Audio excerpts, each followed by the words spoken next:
আবার একটা নতুন ভিডিও নিয়ে চলে এলাম তোমাদের সামনে, শুকনো পাতায় ছোট্ট ছবি। তো সেটা করার জন্য তোমাদেরকে যেটা করতে হবে, প্রথমে বেশ কিছু পরিণত পাতা গাছ থেকে সংগ্রহ করে নেবে। এখানে আমি কাঁঠাল পাতা নিয়েছি, তোমরাও কাঁঠাল পাতা নিও, কারণ কাঁঠাল পাতা অনেক দিন থাকে। তো পরিণত পাতাগুলো নিয়ে প্রথমে বইয়ের মধ্যে সেগুলো সুন্দর করে গুছিয়ে রেখে তার উপরে বেশ কিছু ভারী জিনিস রেখে দিয়ে অনেক দিন ধরে এগুলো সুন্দর করে শুকিয়ে নেবে। আমি 7 দিন পরে কাজটা শুরু করেছি শুকনো হয়ে যাওয়ার। তো সেখান থেকে পাতা নিয়ে ব্ল্যাক কালার দিয়ে সুন্দর করে একটা ছোট্ট নৌকা ড্রয়িং করেছি এবং সেটা সুন্দর আলপনার মতো করে ডিজাইন করে সাজিয়ে নিয়েছি। সাজিয়ে নেওয়া কমপ্লিট হয়ে যাওয়ার পরে ড্রয়িংটা হয়ে গেলে এবারে কালার ভরে নেবো ফাঁকা জায়গাগুলোতে। তো সম্পূর্ণ ড্রয়িংটা ব্ল্যাক কালারে করে নেওয়ার পরে নৌকাটাতে রেড কালার দিয়ে সুন্দর করে ফাঁকা জায়গাগুলো ভরিয়ে নিয়েছি।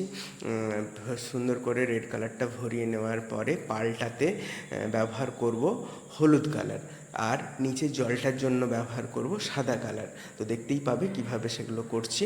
তো এইভাবে তোমরা সহজেই কিন্তু ছোট্ট ছবি এঁকে নিতে পারো এবং এগুলো ছোট্ট ছোট্ট ছবিগুলো তৈরি করে বড় ফ্রেমের মধ্যে ভালো করে ফ্রেমিং করে যে কেউ ক্লিপ করতে পারো বা বাড়িতে সাজিয়ে রাখতে পারো। তো সম্পূর্ণ ভিডিওটা হয়ে গেলে কাজটা কীরকম হয়েছে জানিও তোমাদের কমেন্টের মাধ্যমে। যদি ভালো লাগে লাইক করে দিও, আর কমেন্ট করলে খুব ভালো লাগবে। আর এই রকম টাইপের নতুন নতুন কাজ দেখতে চাইলে আমার এই পেজটার সাথে জুড়ে থাকো। আমি প্রতিনিয়ত